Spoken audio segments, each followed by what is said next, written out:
저는 수많은 현장을 다니면서 투자자들의 눈물을 직접 봐왔어요. 특히 2025년 지금 상황이 더 심각해졌습니다. 지금 수도권 모든 지역에서 공통적으로 나타나고 있는 현상이 있습니다. 지난 상승장 막바지에 올랐던 곳들이 폭탄처럼 터지고 있는데요. 송도를 보니 상업용 공실률이 26.8%고 어떤 지식산업센터는 90% 이상 비었습니다. 평택 고덕은 지식산업센터 공실률이 70%로 심각하고 집합상가가 25%예요. 반도체 불황에 부동산 과잉 공급으로 10억대 매물이 5억에도 안 팔려요. 남양주 다산신도시는 공실률 25%, 하남 미사신도시는 18%로 역시 상황이 좋지 않습니다. 또 동탄신도시는 일부 주상복합이 60% 공실로 투자자들의 이자와 세금만 줄줄 새고 있습니다. 한국부동산원에 따르면 경기도 전체의 집합상가와 지식산업센터 공실률이 계속 증가하고 있습니다. 공급 과잉이 전국적 문제예요. 박상민 씨는 40대 중반 회사원이에요. 2020년에 평택의 상가를 분양받았죠. 분양가 10억대, 대출 60%를 받아서 샀어요. 월세로 500만 원 이상을 기대했는데 코로나 직후부터 임대가 안 나갔어요. 2025년 지금도 빈 상태예요. 은행 이자가 매달 250만 원 넘게 나가고 관리비도 수십만 원이에요. 박상민 씨가 저한테 털어놓더라고요. 밤에 잠이 안 와요. 가족들한테 미안해서요. 결국 야간에 대리운전까지 나가서 겨우 이자를 갚고 있어요. 그때 느꼈어요. 빈 상가라는 게 얼마나 무서운지. 은행 이자는 매달 꼬박꼬박 나가고 관리비도 쌓이는데 수익은 제로예요. 이렇게 박상민 씨처럼 대출받아 산 분들은 특히 더 힘듭니다. 공급 과잉에 경기 침체, 고금리까지 겹쳐 투자자들이 이자를 못 내는 사례가 속출하고 있어요. 제 지인 중에도 비슷한 실수로 큰돈을 날린 분이 있기 때문에 더 와닿습니다. 그분은 평택의 지식산업센터 투자로 2억을 손해봤거든요. 그때 분양사 말만 믿고 덜컥 샀는데 공실이 6개월 넘어가니 이자 압박에 주말 알바까지 뛰었어요. 자, 이제 같이 여러 지역들의 숨겨진 민낯을 파헤쳐 보시죠. 광명역 주변은 입지가 정말 좋아요. 코스트코, 이케아, 롯데아울렛 같은 대형 유통시설이 들어서 있고 중앙대학교 병원도 활발히 운영 중이죠. 교통도 최고예요. 수도권 제1순환고속도로, 제2경인고속도로, 강남순환로가 잘 연결돼 있고 2026년에 신안산선이 개통 예정이라 여의도에서 광명 그리고 안산까지 빠르게 오갈 수 있게 됐어요. 그런데 이런 좋은 입지에도 불구하고 지식산업센터와 상가가 왜 텅 비었을까요? 제가 최근 자료를 샅샅이 뒤져봤어요. 한국산업단지공단의 2025년 6월 자료에 따르면 전국 1066개 지식산업센터 중 40%가 공실 상태고 특히 수도권 외곽 지역이 심각하대요. 광명도 예외가 아니에요. 부동산 플래닛 보고서를 보니 2025년 1분기 경기도의 지식산업센터 경매 건수가 347건으로 전체의 83%를 차지했어요. 공급 과잉이 주범이에요. 2018년부터 2021년까지 건축허가 물량이 폭증하면서 공실이 쌓였죠. 광명역 인근에는 2019년 사용 승인을 받은 대규모 지식산업센터가 있습니다. 이제 6년이 지났는데 여전히 공실투성이에요. 대지 면적 5,000평이 넘고 연면적은 36,000평이 넘는 대형 건물이에요. 지식산업센터 호실 650개, 상가가 28개 호실인데 이 중 상가의 공실이 90% 가까이 돼요. 현장에서 느껴지는 건 이 건물이 유령처럼 서 있다는 거예요. 먼지만 쌓이고 불빛도 거의 없어요. 부동산 관계자분을 만나봤는데 입지가 좋은데 왜 이렇게 비었나요? 라고 물었더니 입주 직후 코로나가 직격탄이었고 2025년 지금은 고금리와 내수 부진으로 장사하려는 사람 자체가 없어요. 라고 하시더라고요. 임대료가 비싸고 인건비까지 오르니 어지간해서는 이익이 안 남습니다. 또 상가를 분양받은 주인들은 대출 이자를 못 내서 허덕이는 경우가 많습니다. 정말 심각하죠. 왜냐하면 빈 상가다 보니까 은행 이자는 계속 나가고 관리비는 계속 나오는데 들어오는 돈은 없으니까요. 도저히 감당이 안 돼요. 2025년 한국부동산원 자료에 따르면 상가 공실률이 20% 이상으로 올랐고 지식산업센터는 공급 과잉 지역에서 40%에서 50%에 달한대요. 매일경제 기사에 따르면 경기도 전체 지식산업센터 16,209개 호실 중 평균 20%가 공실이라고 해요. 대형 건물들을 보면 1층 메인 상가도 텅 비었어요. 몇 개 점포만 프랜차이즈 업체들이 들어서 있고 나머지는 썰렁해요. 수도권의 메인 상가값은 거의 10억대예요. 그런데 대부분 대출을 받아서 샀기 때문에 주인 입장에서는 은행 이자도 못 내는 상황이 돼요. 상가는 보통 대출이 5, 60% 정도예요. 그래서 어떤 주인분들은 그 이자를 못 내는 그런 상황입니다. 정말 심각합니다. 광명역에 있는 대형 건물 상가들도 보통 도로변으로 10억에서 15억 정도에 분양됐거든요. 그래서 처음 기대 수익은 10억대 상가는 월세 400만 원에서 500만 원 정도였는데 막상 입주 시점에 경기가 나빠지니 지금은 싸게라도 맞춰달라는 사람들이 있어요. 왜냐하면 빈 상가다 보니까 은행 이자는 계속 나가고 관리비는 계속 나오는데 들어오는 건 없으니까요. 자기도 몇 억 쏟아놓고 감당이 안 됩니다. 보통 지식산업센터의 상가는 입주 후 6개월 정도 지나면 50%, 1년 지나면 거의 다 차는 게 일반적인데 여기서는 안 됐어요. 1층 상가는 특히 안 나가고 있거든요. 나간 몇 개도 주인들이 직접 하는 거지 진짜 임대 나가는 건 몇 개 안 돼요. 이제 이종현 씨 이야기를 들려드리겠습니다. 50대 초반 사업가예요.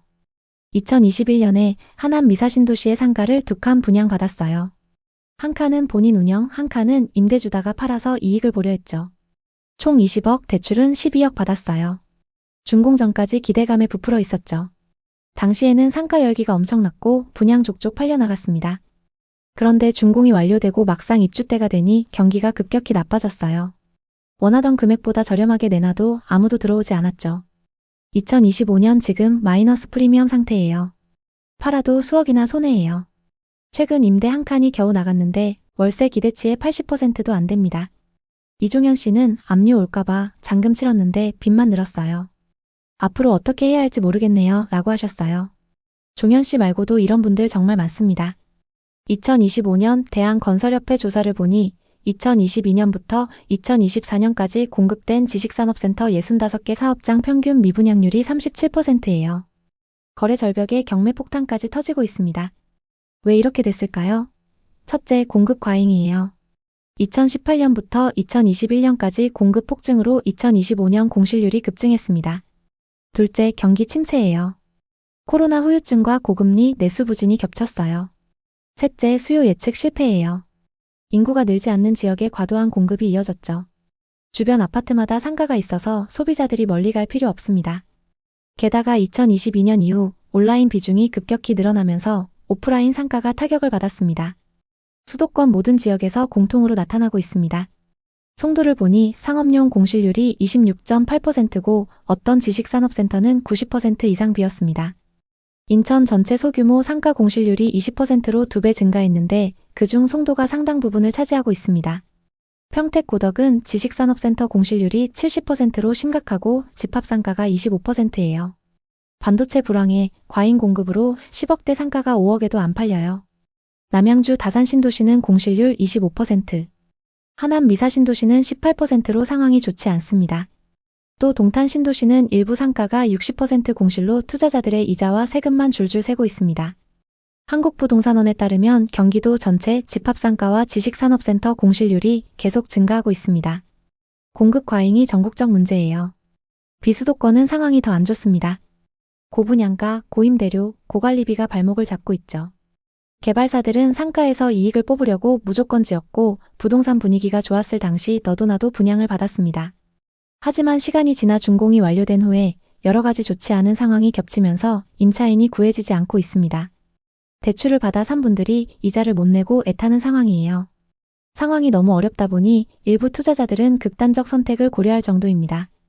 김미지 씨는 40대 여성 투자자예요. 2019년에 상가를 한 칸 분양받았어요. 분양가는 12억이었습니다. 그중 7억은 대출을 받아서 계약했습니다. 월세 500만 원 이상을 기대했는데 준공 이후 3년째 공실입니다. 매달 관리비 50만 원, 이자 270만 원이 나가요. 포기하고 싶어도 가격이 너무 하락해서 팔 수도 없어요. 쉬는 날마다 카페 알바 뛰면서 빚 갚고 있어요. 이러지도 저러지도 못해요 라고 울면서 말씀하셨어요. 김미지 씨처럼 힘든 상황에 처한 분들이 많습니다. 우리나라 부동산 전체적으로 문제가 많습니다. 송도처럼 대형 국제도시도 공실이 넘쳐나고 평택은 삼성전자 주변인데도 60% 공실입니다. 이 모든 게 공급 과잉과 수요 예측 실패에서 비롯됐어요.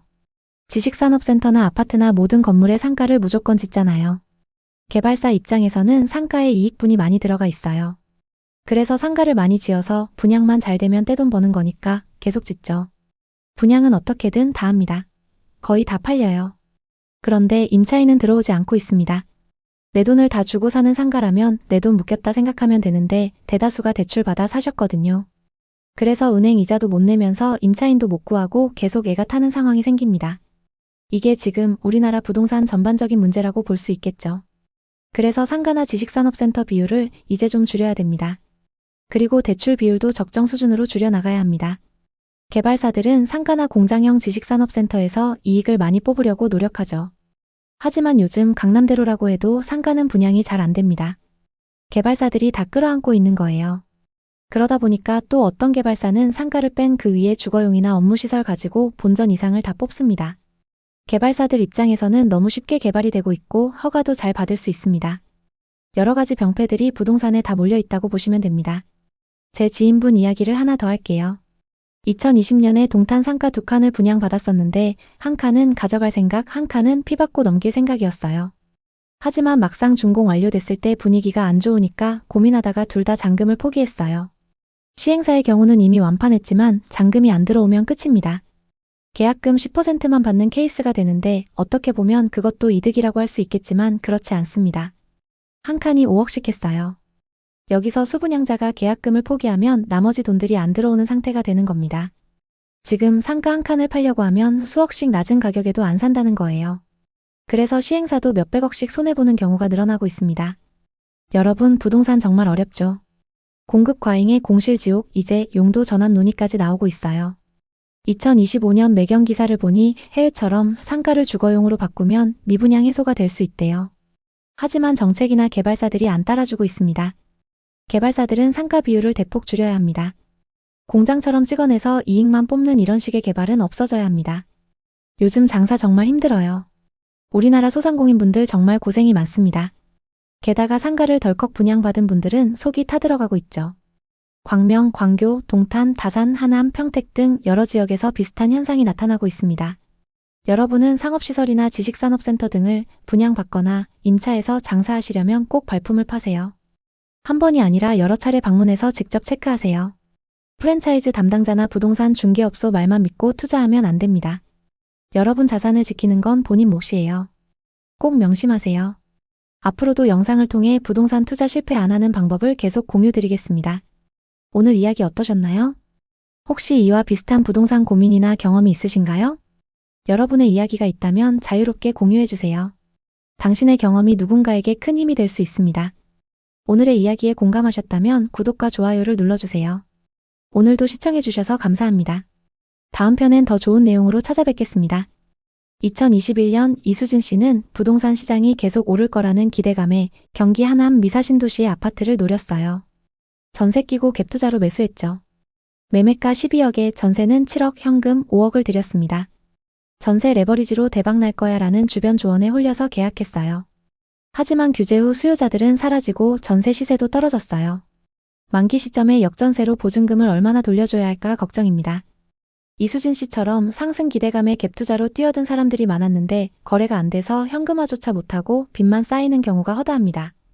아파트는 물론 빌라에서는 그런 경우가 더 많이 보이는데요. 한 사례에서는 갭투자한 빌라가 가치가 40% 하락해 은행 경매로 넘어가고 투자자가 범법자로 몰린 적도 있어요. 이수진 씨는 정부 규제 타이밍에 모든 게 무너졌고 요즘은 잠도 잘 못 자요 라고 털어놓더라고요. 2025년 9월 이게 현 부동산 시장의 실상입니다. 주택담보대출을 6억 원으로 철저히 묶어버리고 다주택자나 투기과열 지역의 추가 구매를 완전히 차단한 그 정책이 시장 전체를 뒤흔들었죠. 거래 현장은 순식간에 얼어붙었고 가격은 급락하는 사례가 여기저기서 쏟아져 나오고 있어요. 최민호 씨는 40대 중반의 평범한 회사원입니다. 서울 아파트값이 매일같이 치솟던 시기 민호 씨는 그 열기에 휩쓸려 서울 마포구의 아파트를 덜컥 매입했어요. 대출 8억 원을 끌어당겨 총 15억 원에 샀는데 월 소득의 상당 부분을 이자 상환에 쏟아붓는 영끌 투자의 전형이었죠. 상승장의 낙관론에 사로잡혀 곧 20억을 넘길 거야 라고 믿었지만 규제 발표 후 시장이 순식간에 얼어붙으면서 매수 문의가 뚝 끊겼어요.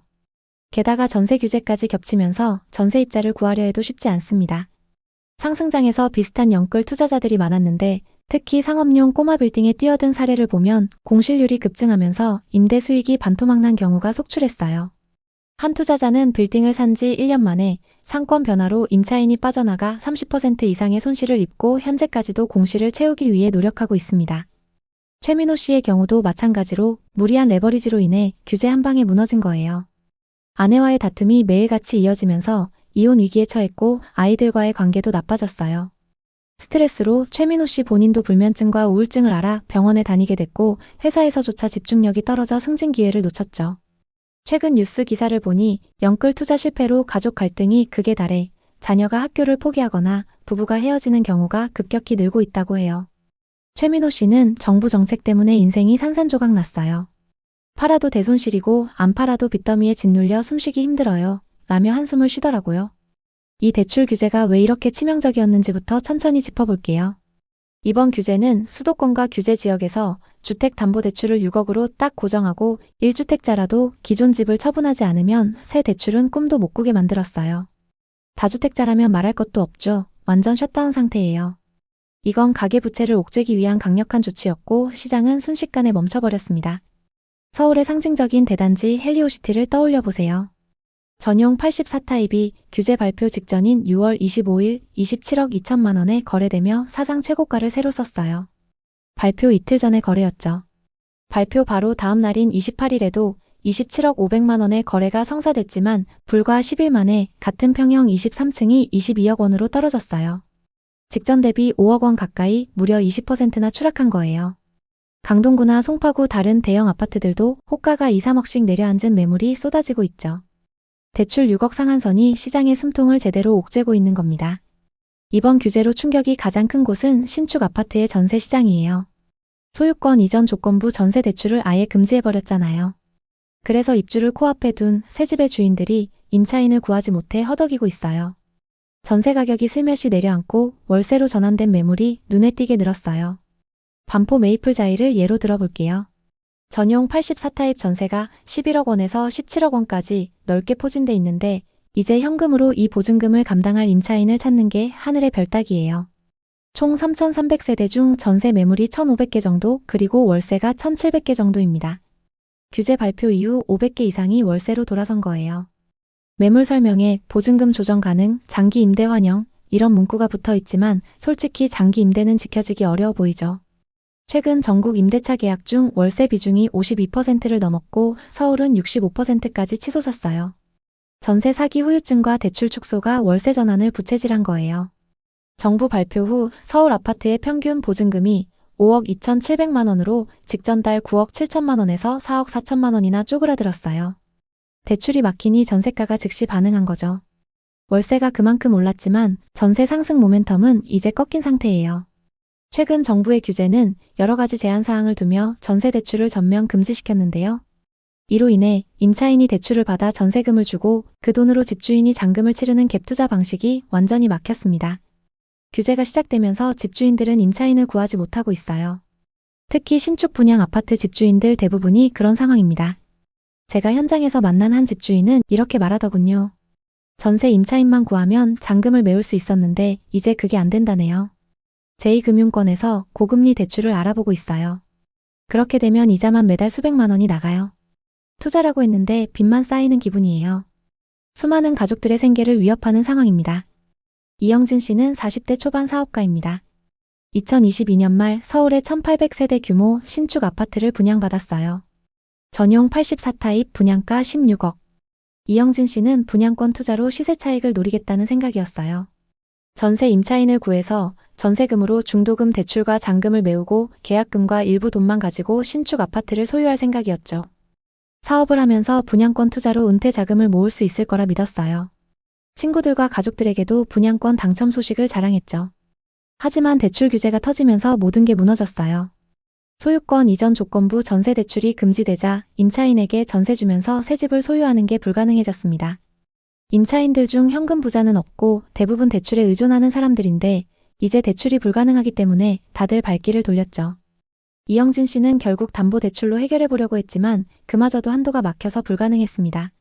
결국 모자란 돈은 사금융권에서 10% 이상의 금리로 빌려야 하는 상황입니다. 월세로 돌려도 수익이 안 나요. 오히려 적자예요. 투자라고 했는데 빚더미에 앉았네요. 이 아파트를 팔아야 할지 버텨야 할지 모르겠어요. 이현정 씨의 사례처럼 규제 직격탄을 맞은 갭 투자자들이 속출하고 있습니다. 거래 현장도 완전 얼음장처럼 차가워졌어요. 9월 중순 기준 서울 아파트 거래가 454건으로 6월 중순 2,964건에 비해 84%나 감소했어요. 경기도도 1,025건으로 6월 5,122건의 반도 안 돼요. 대출 없이는 비싼 집을 사기 어렵다는 게 적나라하게 드러난 거예요. 공인중개사들 사이에선 이러다간 생계가 위태로워진다는 한탄이 터져나오고 있어요. 제 지인 중개사분은 거래가 없으니 사무실 월세 내기도 벅차요. 집값 오를 때도 내릴 때도 고통은 똑같아요 라고 푸념하시더라고요. 이 모든 게 우리나라 가계대출 의존도의 심각함을 드러내는 거예요. 지난 몇 년간 집값 상승은 빚으로 떠받쳐왔던 거였어요. 이수진 씨는 40대 후반의 약사예요. 부동산 시장이 다시 오를 거라는 기대감에 경기 하남의 아파트를 노렸어요. 전세 끼고 갭투자로 매수했죠. 매매가 12억에 전세는 7억, 현금 5억을 들였죠. 전세가 오르면 레버리지로 대박날 거라는 주변의 조언에 홀려서 계약했어요. 하지만 규제 후 수요자들은 사라지고 전세 시세도 떨어졌어요. 만기 시점에 역전세로 보증금을 얼마나 돌려줘야 할까 걱정입니다. 이수진 씨처럼 상승 기대감에 갭투자로 뛰어든 사람들이 많았는데 거래가 안 돼서 현금화조차 못하고 빚만 쌓이는 경우가 허다합니다. 특히 빌라에서 그런 경우가 더 많이 보이는데요. 한 사례에서는 갭투자한 빌라가 규제 후 가치가 40% 하락해 은행 경매로 넘어가고 투자자가 범법자로 몰린 적도 있어요. 이수진 씨는 정부 규제 타이밍에 모든 게 무너졌고 요즘은 잠도 잘 못 자요 라고 털어놓더라고요. 하지만 시장이 완전히 무너진 건 아니에요. 오히려 일각에서는 반등 분위기가 형성되고 있습니다. 왜냐하면 금리 인하 기대가 커지기 때문이에요. 돈이 풀리면 인플레이션이 따라오고 집값도 그 물결에 휩쓸리기 마련이죠. 정부가 금리를 내리기 전에 대출을 미리 옥죄는 이유도 바로 이거예요. 서민들은 6억 이상 대출을 꿈도 안 꾸지만 중산층이 영끌로 달려드는 경우가 많으니까요. 늘어난 돈이 주식으로 몰리거나 부동산으로 회귀할 수 있어요. 최근 코스피가 3,200선을 오르내리며 뜨거워진 게 그 증거죠. 주식 열기가 식으면 다시 부동산으로 눈을 돌릴 가능성이 크다고 봐요. 정은경 씨는 50대 초반 사업가예요. 지난 상승장 서울 종로의 꼬마 빌딩에 올인했어요. 대출 14억으로 20억짜리 매물을 거머쥐었죠. 사업자 대출로 70%까지 대출을 받을 수 있었습니다. 역 주변이기 때문에 임대 수익으로 안정적인 현금 흐름을 만들 수 있어요. 그리고 몇 년 보유하시다가 시세 차익 보시면 됩니다. 이런 부동산 실장의 말에 덜컥 계약해버렸어요. 하지만 이후 1층 임차인이 나가면서 월 수익이 급락했습니다. 건물 가치가 하락하는 게 두려워 월세를 낮추지 못하고 계속 공실로 뒀는데요. 그동안 손해본 돈만 얼만지 모르겠어요. 요즘 임차인 구하는 게 너무 어렵네요. 상업용 부동산 자료를 보니 2025년 공실률 장기화로 투자자 중 30%가 손실을 보고 있다고 합니다. 무조건 부동산을 사지 말라는 게 아닙니다. 오를 거라는 막연한 기대감으로 무리한 빚을 짊어지지 말라는 거죠. 실물 자산을 늘려나가는 건 부를 축적하는 데 기본입니다. 또 내 집 마련은 필요합니다. 다만 데이터와 냉정한 판단으로 가세요. 지금 거래가 주춤하고 전세가 내려앉았지만 유동성이 터지면 집값이 다시 꿈틀댈 수 있어요. 그렇기 때문에 시장의 변화를 꼼꼼하게 체크해야 합니다. 과열 속에서 뒤늦게 상업용 부동산이나 소형 빌라에 뛰어든 사람들도 많았어요. 3년째 이자만 갚는 경우가 허다하고 대부분 포기 상태입니다. 그중에는 3년 전 영끌로 산 빌라가 하락해 파산까지 갔고 가족 전체가 단칸방 생활을 한 분도 있어요. 또 빌라 사기로 3억을 날린 분이 우울증으로 입원하고 자녀가 학교를 그만둔 이야기까지 들었어요. 이런 후유증은 단순한 돈 손실이 아니에요. 심리적 압박으로 매일 불안에 떨고 매도 타이밍을 놓쳐 더 큰 손실을 키우죠. 생활의 질이 뚝 떨어져 가족 관계가 파탄나고 건강 문제까지 겹쳐요. 영끌한 사람들 중 62%가 손해를 봤다는 통계처럼 다들 상승을 기대했지만 실제로는 빚만 남은 사례가 허다해요. 부동산 투자 실패로 인한 가족 몰락 이야기도 많아요. 이런 이야기들을 보면 상승장의 달콤한 유혹이 얼마나 무서운 덫인지 알겠어요. 이제 전세나 대출 레버리지를 풀로 써서 투자하는 시대는 끝나갑니다. 다만 모든 부동산이 하락하진 않을 거예요. 또 서울 수도권과 지방의 부동산 양극화는 더욱 심해질 겁니다. 2025년 상반기 부동산 시장은 규제 여파로 거래량이 급격히 줄었지만 대출 규제에서 비교적 자유로운 지역들은 거래가 지속되면서 반등할 가능성이 높습니다. 예를 들어 인천이나 경기도의 중저가 아파트들은 여전히 거래가 되고 있어요. 반대로 규제 지역의 고가 아파트는 일부 최고가 거래 말고는 거의 거래가 멈춰있는 상태죠. 2025년 하반기엔 금리 인하 기대가 있지만 각종 규제가 풀리지 않으면 거래는 더 줄어들 거예요. 또 세금 강화로 부동산 보유자들이 매물을 내놓으면 가격 조정이 올 수도 있어요. 특히 상업용 부동산은 오프라인 위기로 더 큰 충격이 예상돼요. 하지만 장기적으로 보면 부동산은 여전히 매력적인 자산이에요. 무주택자에겐 저가 매수 기회가 올 수도 있죠. 항상 위기 속에는 기회가 있습니다. 오늘은 규제 이후 분위기와 앞으로의 전망에 대한 이야기를 해봤습니다. 여러분은 어떻게 보셨나요? 혹시 부동산 관련 고민거리가 있으신가요? 여러분의 이야기가 있다면 자유롭게 공유해주세요. 당신의 경험이 누군가에게 큰 힘이 될 수 있습니다. 오늘의 이야기에 공감하셨다면 구독과 좋아요를 눌러주세요. 오늘도 시청해주셔서 감사합니다. 다음 편엔 더 좋은 내용으로 찾아뵙겠습니다. 지금 우리나라, 특히 서울 강남권의 상가시장은 얼마나 깊은 절망의 구렁텅이에 빠져 있을까요? 제가 오늘 여러분께 들려드릴 이야기는 단순한 통계나 뉴스 모음이 아니에요. 직접 부동산 투자에 뛰어들었다가 피눈물 흘리며 실패한 실제 경험들을 바탕으로 한 내용입니다. 상가 공실이 어떻게 투자자들을 악몽 속으로 몰아넣고 있는지 말씀드리겠습니다. 이 영상을 보시고 나면 여러분도 상가 투자에 대해 다시 한번 깊이 생각하게 되실 거예요. 먼저 서울의 상황부터 천천히 짚어보죠. 서울의 다른 지역들도 거의 다 마찬가지지만 특히 강남의 경우는 상가 공실이 유독 많아지고 있어요. 강남구, 서초구, 송파구 같은 곳들을 걸어보시면 알겠지만 번화한 거리 한복판에 임대라는 스티커가 붙은 상가들이 줄지어 있어요. 건물 1층 전체가 비어있고 그 스티커가 햇빛에 발해서 누렇게 변한 채로 몇 달, 아니 몇 년째 방치된 곳들이 수두룩하죠. 왜 이런 일이 벌어지는 걸까요? 가장 큰 이유는 임대료가 터무니없이 비싸기 때문이에요. 상인들이 장사를 해서 이익을 낸다 해도 그 이익으로 임대료를 내고 직원이나 알바 비용을 주고 나면 남는 게 거의 없어요. 재료값은 하늘 높은 줄 모르고 치솟고 임대료는 해마다 오르고 인건비도 매년 상승하니까요. 결국 상인들은 버티지 못하고 혼자 운영하는 1인 가게로 전환하거나 아예 폐업을 선택하게 돼요. 제가 아는 한 상인분은 강남 논현동에서 작은 카페를 운영하시다가 임대료가 월 800만 원을 넘어서면서 이제는 커피 몇백 잔 팔아도 이익이 안 남아요 라고 하시며 문을 닫으셨어요. 이런 사례가 한두 곳이 아니에요. 강남의 상가들은 마치 도미노처럼 하나둘 무너지고 있어요. 강남은 지금 아파트값만 비싸게 버티고 있을 뿐 상가 쪽은 공실 상황이 너무나 심각해요. 예를 들어 강남구 역삼동의 대형 상가는 준공 후 3년째 공실 상태예요. 한두 개 상가가 아니라 건물 1층 전체가 비어있고 임대 마크가 붙어 있는 거예요. 신사동의 가장 핫한 상권에 있는 메인 상가도 준공 4년째 공실이에요. 지하 1층부터 1층, 2층까지 임대 스티커가 붙어 있는데 그 색이 이미 발해서 오래된 느낌이 들죠. 아파트 단지 상가들도 마찬가지예요. 1층은 부동산 중개소들로 꽉 차 있지만 이는 아파트 거래만 그나마 돈이 된다는 뜻이에요. 다른 상점들은 돈이 안 돼서 들어오지 않는 거죠. 대형 아파트 단지의 상가 공실이 많은 이유는 접근성 문제도 커요. 각 아파트 단지마다 펜스를 쳐놔서 외부인이 이용하기 어렵고 단지 내부 주민들만으로는 타산이 맞지 않아요. 직접 임장을 다녀보니 이런 상가들은 마치 고립된 섬처럼 느껴지더라고요. 서울의 다른 지역들도 비슷하지만 강남의 상가 공실이 유독 심각한 이유를 자세히 살펴볼게요. 첫 번째 이유는 비싼 임대료예요. 일단 임대료가 비싸면 상인들이 장사를 해도 남는 게 없어요.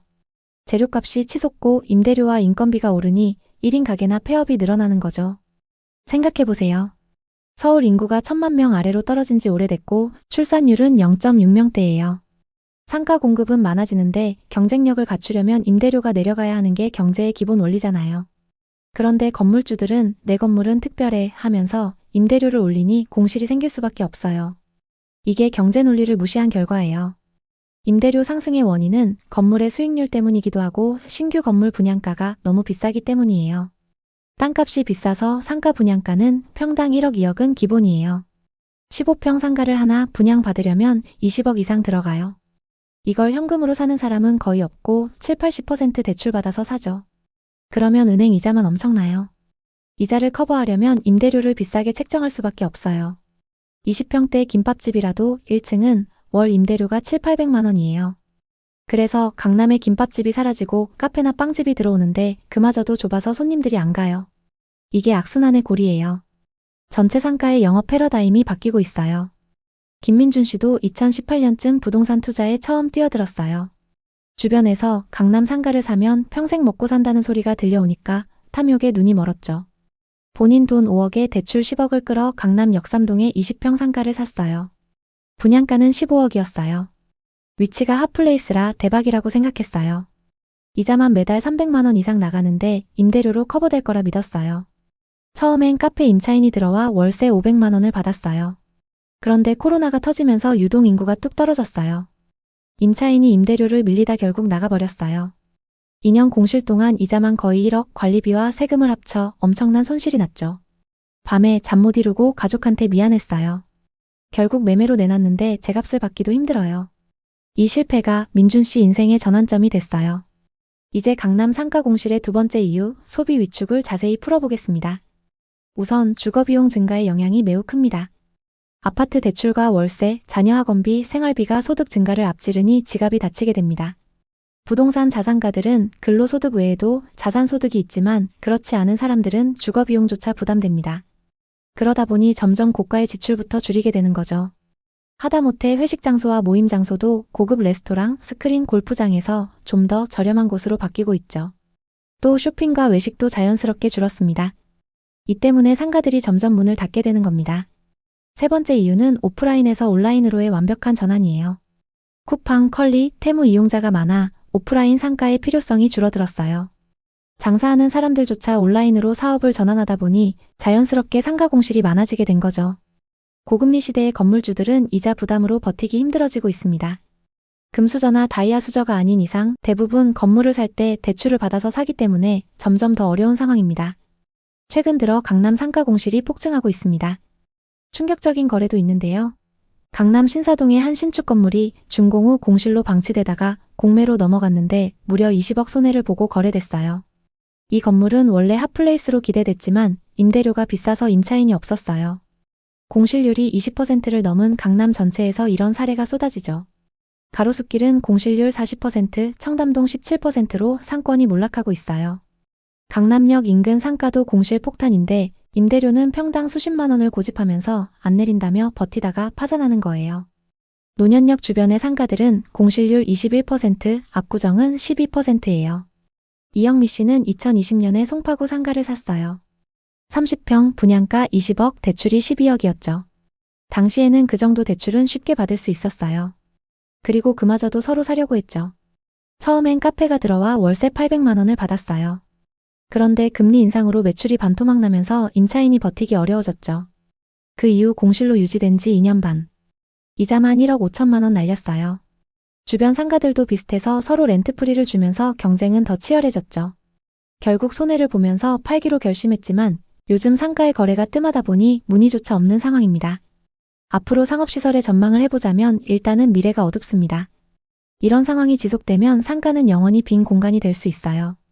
인구 감소와 오프라인의 온라인화로 오프라인 상가의 필요성이 사라지고 있죠. 서울에서 가장 좋다는 강남도 공실률이 20-30%입니다. 아무리 부동산 규제를 풀어도 임대료가 낮아지지 않으면 안 됩니다. 상업용 부동산은 자칫 잘못하다간 1990년대 일본처럼 될 수 있습니다. 버블 붕괴 때 상가 공실이 폭증했고 가격이 폭락했던 것처럼요. 어떤 투자도 마찬가지겠지만 부동산 투자는 항상 끝물에 산 사람들이 피해를 보게 되어 있습니다. 지난 상승장에서 가장 나중에 오른 부동산이 상업용 부동산이었죠. 그만큼 끝물에 투자한 사람들이 많고 그래서 상업용 부동산이 더욱 어려운 상황입니다. 상업용 부동산은 상권 조사가 우선되어야 합니다. 그리고 임대료가 적정 수준인지 주변 공실의 임대료와 위치를 충분히 비교해 봐야 하죠. 만약 매매를 한다면 대출 비율은 최대한 낮추고 이자를 감당할 수 있는 선에서 접근해야 합니다. 공실이 오래된 상업용 부동산일수록 가격 협상하기 좋다는 점도 염두에 두시면 좋겠네요. 상업용 부동산의 절망적인 현실을 살펴봤는데요. 물론 지금도 상업용 부동산에 투자해서 큰 수익을 내는 분들도 있습니다. 오프라인의 장점을 잘 살리면서 자신의 사업을 확장하는 분들이 그런 케이스죠. 위험성이 많은 상업용 부동산. 하지만 만약 여러분의 사업이 오프라인의 장점을 살릴 수 있고 수익률을 더 높여서 건물이나 상가의 가치를 높일 수 있다면 상업용 부동산을 적극적으로 고려해 보시는 것도 좋습니다. 혹시 이와 비슷한 부동산 고민을 하고 계신가요? 여러분의 이야기가 있다면 자유롭게 공유해 주세요. 당신의 경험이 누군가에게 큰 힘이 될 수 있습니다. 오늘의 이야기에 공감하셨다면 구독과 좋아요를 눌러주세요. 오늘도 시청해 주셔서 감사합니다. 다음 편엔 더 좋은 내용으로 찾아뵙겠습니다. 지금 우리나라, 특히 서울의 부동산 시장이 얼마나 큰 위기에 빠져 있는지 아시나요? 제가 오늘 여러분께 들려드릴 이야기는 단순한 헛소문이나 가짜 뉴스가 아니에요. 직접 부동산에 투자했다가 피눈물 흘리며 실패한 실제 경험을 바탕으로 한 내용입니다. 재건축, 재개발 등 각종 정비 사업이 어떻게 투자자들을 위기로 몰아넣고 있는지 말씀드리겠습니다. 이 영상을 보시고 나면 여러분도 재건축, 재개발 투자에 대해 다시 한번 깊이 생각하게 되실 거예요. 먼저 서울의 상황부터 천천히 짚어보죠. 현재 서울의 한 재건축 단지에서는 추정 분담금이 21평 기준 최대 8억 3천만 원이라고 합니다. 아파트 시세가 5억 후반대인데 분담금이 8억대라니 이게 말이 되나요? 대체 이 금액은 어디서 나온 걸까요? 서울 아파트 시장은 2018년부터 본격적으로 상승세를 탔습니다. 그때 가격은 지금 보면 바닥 수준이었는데 최근 일부 지역에서 그 시절 가격으로 돌아가는 거래가 속출하고 있습니다. 이유는 뭘까요? 바로 서울 재건축 사업의 함정 때문입니다. 재건축은 노후 아파트를 헐고 새로 짓는 꿈의 로또로 불리지만 현실은 녹록지 않습니다. 공사비 폭등, 까다로운 규제, 주변 반대 등으로 분담금이 상상을 초월하면서 가격이 곤두박질치고 있어요. 특히 서울 금천구와 강남구 사례가 대표적이에요. 먼저 금천구 시흥동의 남서울 럭키 아파트 이야기부터 해볼게요. 1981년에 지어진 이 아파트는 40년이 넘은 노후 아파트로 986세대 16평부터 27평까지 소형 평수 위주로 구성되어 있습니다. 용적률 123%로 재건축 사업성이 좋아 보였죠. 2023년 신탁 방식 재건축을 추진했는데 여기서 폭탄이 터졌습니다. 추정 분담금이 21평 기준 최대 8억 3천만 원. 아파트 시세가 5억 후반대인데 분담금이 더 크다니 이게 말이 되나요? 새 아파트에 입주하려면 집값에 분담금까지 12억 넘게 필요합니다. 과연 완공 후 시세가 이를 따라갈까요? 따라간다고 해도 비용이 너무 큰 건 사실입니다. 김민수 씨는 40대 중반 IT 회사 직원입니다. 2022년에 이 아파트 21평을 7억 8천만 원에 샀어요. 금천구는 신안산선과 GTX 노선으로 교통이 좋아지니 재건축 로또다 싶었답니다. 은행 대출 4억에 부모님 도움까지 받아서 샀죠. 그런데 이후 분담금 추정치가 발표되자 패닉 상태가 됐습니다. 분담금 8억? 그 돈이면 강남 중소형을 사겠네. 이렇게 생각하며 매물로 내놓으려고 했지만 시장이 얼어붙어 5억대에도 안 팔렸습니다. 더 심각한 건 25년 6월에는 4억 8천만 원까지 떨어졌습니다. 김민수 씨는 재건축 믿고 뛰어든 게 인생 최대 실수라며 후회하셨어요. 왜 이런 일이 생겼을까요? 첫째, 공사비 폭등입니다. 2020년대 들어 철근과 시멘트 가격이 2배 이상 올랐고 인건비도 급등했어요. 둘째, 주변 학교 문제예요. 단지 옆에 문일중학교와 문일고등학교 그리고 문백초등학교가 있어서 일조권 문제로 높이 제한을 받을 가능성이 큽니다. 즉 여러 제한 사항으로 사업 진행이 어려워졌죠. 이 불안감 때문에 가격이 더 떨어졌습니다. 2022년 7억 8천만 원에 거래되던 아파트가 올해 4억대 후반으로 정확히 2019년 말 수준으로 돌아갔습니다. 여러 가지 방법으로 노력 중이지만 분담금 조율은 여전히 난항인 상황입니다. 주민들도 의견이 양측으로 갈려 혼란 속에 빠졌습니다. 금천구 말고도 서울에서 재건축 재개발 사업 무산이 가장 많은 지역은 어디일까요? 바로 영등포구입니다. 최근 서울경제 기사에 따르면 서울 전체 무산 사례 중 영등포구가 1위, 중랑구, 성북구, 종로구, 서대문구가 뒤를 잇죠. 이유는 사업성 부족, 주민 갈등, 시공사 미선정 등입니다. 영등포구 물레동 사가 재개발 구역은 사업비가 8,470억 규모인데 입찰이 유찰됐어요. 공사비가 너무 올라 건설사들이 손사래를 쳤죠. 여의도 근처라 입지가 좋지만 재개발 기대에 투자한 분들은 지금 울상입니다. 재개발 사업 무산 사례가 쌓이면서 주변 가격도 연쇄적으로 떨어져 2019년 수준으로 돌아갔습니다. 박성준 씨는 50대 초반 은행원입니다. 상승장일 때 물레동에 재개발 예정지 빌라를 3억 5천만 원에 샀습니다. 여의도 직주 근접 재개발되면 대박. 이런 광고에 설득당했죠. 대출 2억에 저축까지 털어서 계약했습니다. 그런데 시공사 선정 유찰 소식에 충격을 받았습니다. 시공사가 없으면 사업 무산인가? 하며 불안해하시더니 결국 올해 4월 3억에 급매로 팔았습니다. 손실 금액은 5천만 원에 수수료와 이자 그리고 세금이었죠. 하지만 8월 들어 건설사들이 공동으로 수주한다는 소식이 들려오고 있습니다. 과연 앞으로 사업은 어떻게 진행될까요? 다음은 종로구 옥인동 빈집촌 사례입니다. 이 지역도 재개발 무산으로 빈집이 방치돼 많은 사람들이 다니기 꺼려하는 지역이 됐습니다. 창문이 깨지고 쓰레기가 여기저기 쌓여있는 상황인데요. 이 지역은 역사적 가치 때문에 규제가 심하고 주민 동의율 미달로 사업이 여러 번 엎어졌습니다. 지자체가 빈집을 매입해 공원화하려 하지만 예산 부족으로 진 척이 없습니다. 서울 도심인데 빈집들이 있다니 믿기시나요? 이 지역 재개발 기대에 투자한 분들은 지금 땅값만 보고 한숨 쉬고 있습니다. 이제 강남구 대치동으로 넘어가 볼까요? DH 대치 에델로이 아파트, 이건 더 충격적이에요. 2025년 8월부터 입주를 시작했는데 최근 터진 소식이 뭘까요? 가구당 추가 분담금 11억이라는 소식인데요.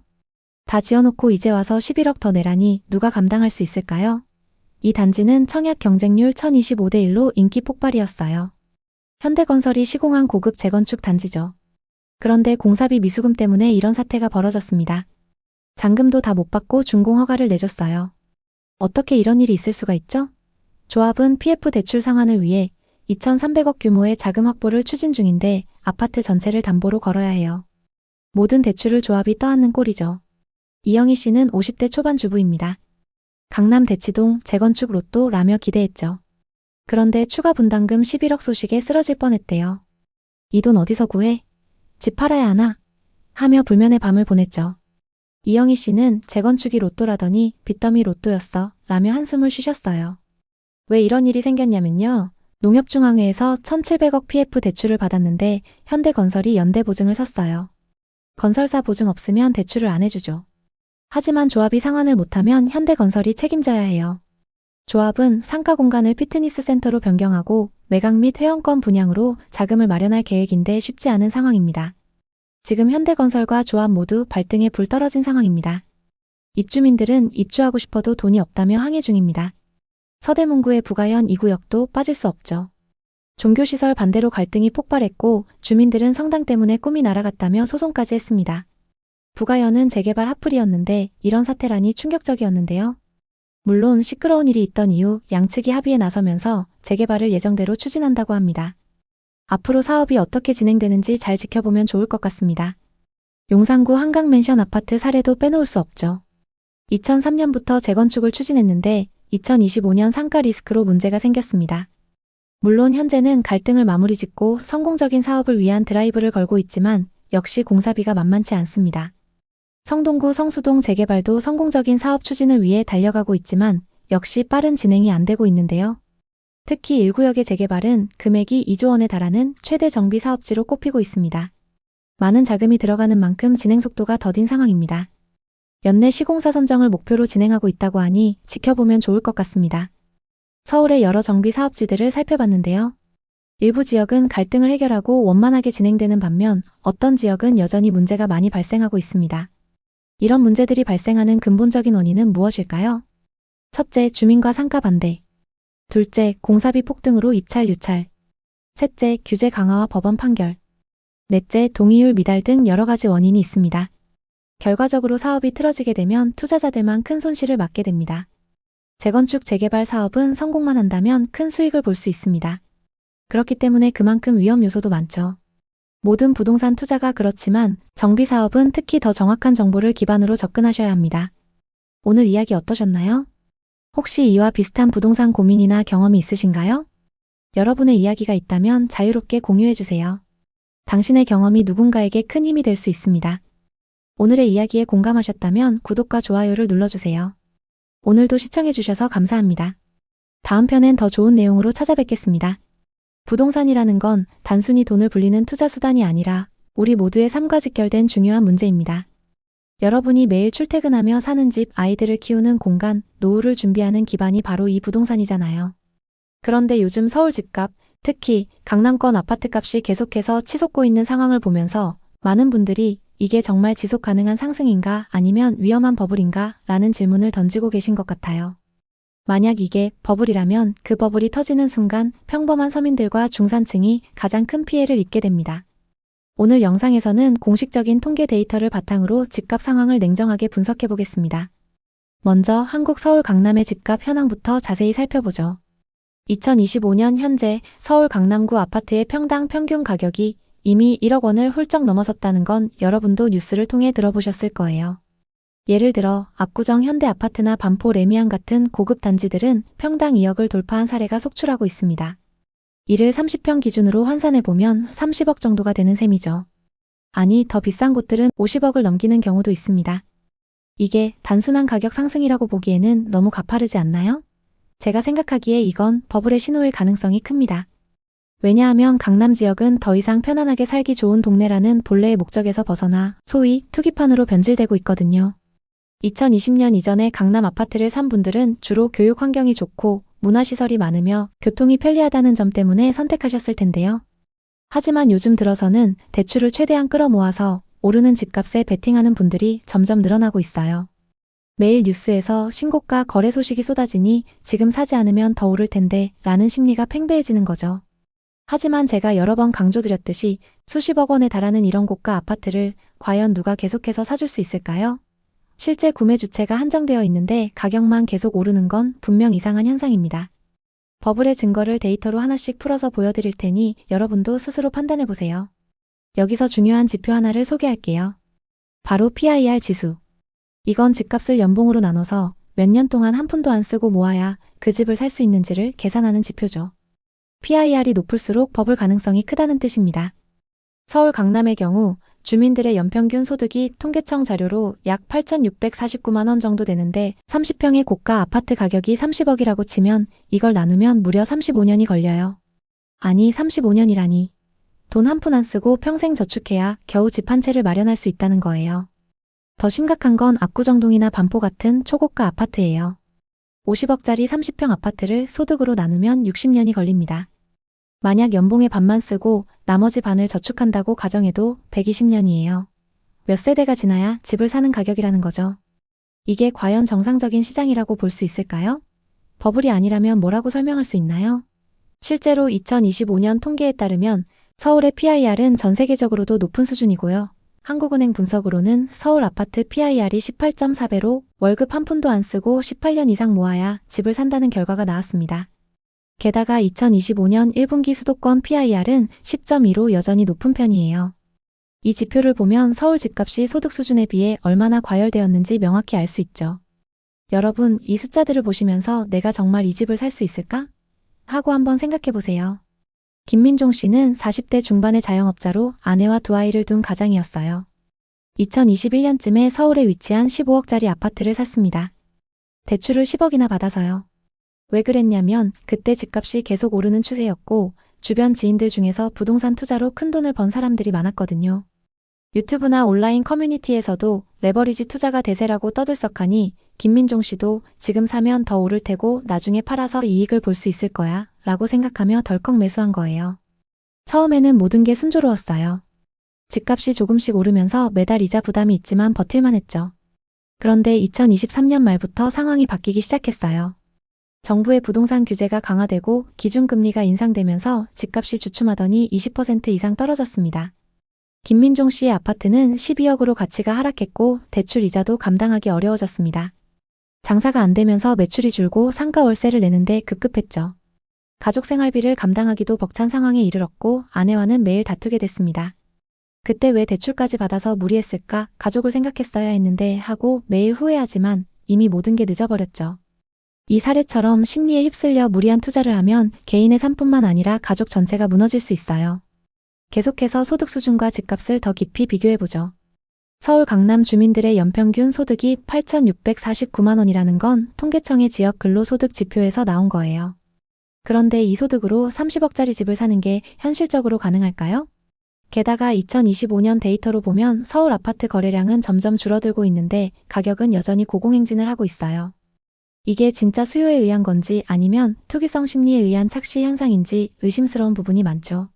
한국부동산원 통계에 따르면 2025년 7월 전국 주택가격 동향조사에서 서울 아파트 가격 변동률은 여전히 양호하지만 거래량은 감소세를 보이고 있습니다. 특히 대출 규제가 강화된 6.27 대책 발표 후 서울 아파트 거래량이 64.6%나 떨어졌고 가격 상승폭도 둔화됐어요.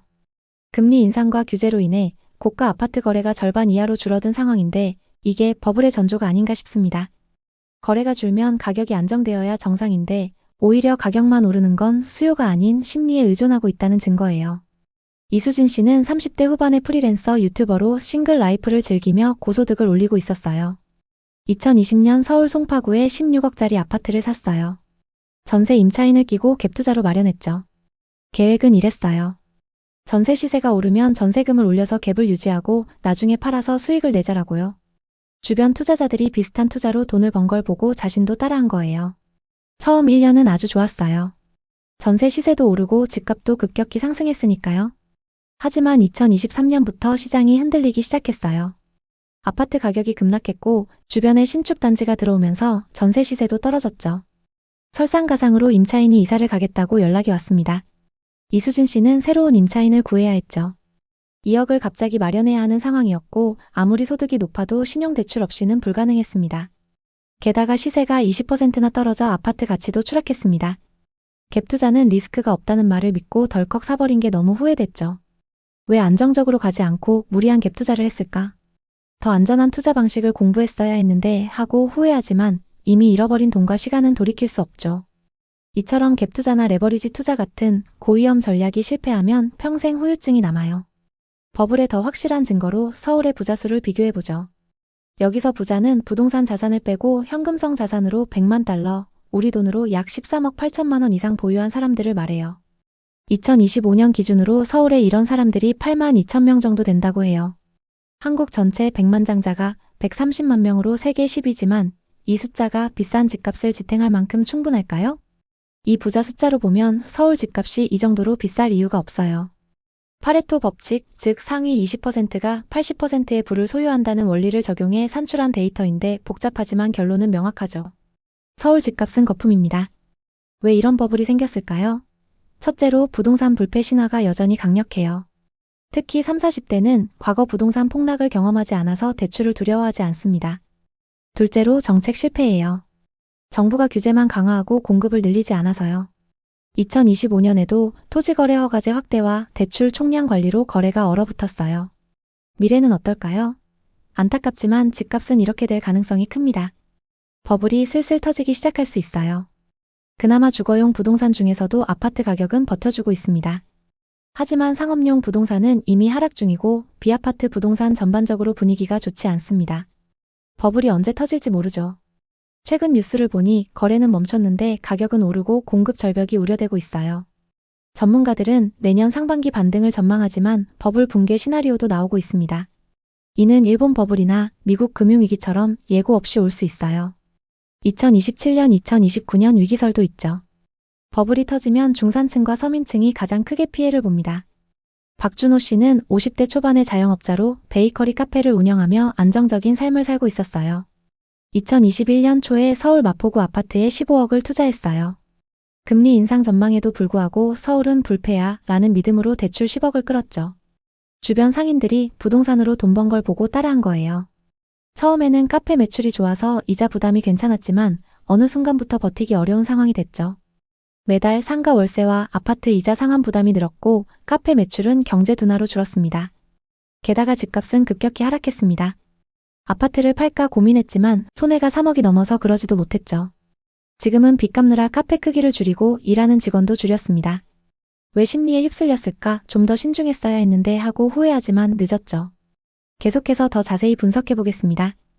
2025년 서울 아파트 평균 매매가 현황을 보면 평균 13억 4천만 원, 그중 강남구는 26억 3천만 원으로 고공행진 중이에요. 하지만 거래량은 급감했죠. 금융당국의 대출 규제 영향이에요. 정부의 627 대책으로 대출 총량 관리 도입, 고강도 규제로 서울 거래가 60% 이상 급감했어요. 가격은 오르지만 착시 현상일 수 있어요. 또 다른 사례 최은미 씨예요. 40대 주부로 남편과 함께 2021년 강북 아파트에 12억을 투자했어요. 저점 매수라고 생각하고 갭으로 투자했죠. 그런데 전세와 매매 시세가 동반 하락하면서 역전세를 맞았어요. 전세 갱신 시점에 1억 5천만 원을 돌려주기 위해 고금리 신용대출까지 받았죠. 더 슬픈 건 집값은 10억으로 하락했어요. 어떻게든 버티고 있지만 버블을 무시하고 샀다고 후회하고 있습니다. 많은 전문가들은 2025년 하반기 서울 수도권 부동산 시장을 관망과 약세로 예상하고 있습니다. 내년 반등을 기대하고 있지만 버블 붕괴 시나리오도 나오고 있죠. 게다가 정부가 앞으로 규제를 더욱 강화한다고 합니다. 여기서 중요한 건 위기가 올 때 대비하는 것입니다. 지금까지 경제가 좋다고 말했던 적은 없는 것 같습니다. 하지만 지금도 누군가는 돈을 벌고 있죠. 언제 터질지 모르는 위기, 이 위기를 정확히 예측하진 못합니다. 하지만 미리 철저하게 준비를 한다면 앞서 살펴본 투자자들과 같은 실패는 면할 수 있습니다. 혹시 이와 비슷한 부동산 고민을 하고 계신가요? 여러분의 이야기가 있다면 자유롭게 공유해주세요. 당신의 경험이 누군가에게 큰 힘이 될 수 있습니다. 오늘의 이야기에 공감하셨다면 구독과 좋아요를 눌러주세요. 오늘도 시청해주셔서 감사합니다. 다음 편엔 더 좋은 내용으로 찾아뵙겠습니다. 김수연 씨는 서울 동대문구 신설동역 인근의 신축 아파트를 분양받았습니다. 2024년 말 입주한 신축으로 1호선, 2호선 환승역이라 인기 있었죠.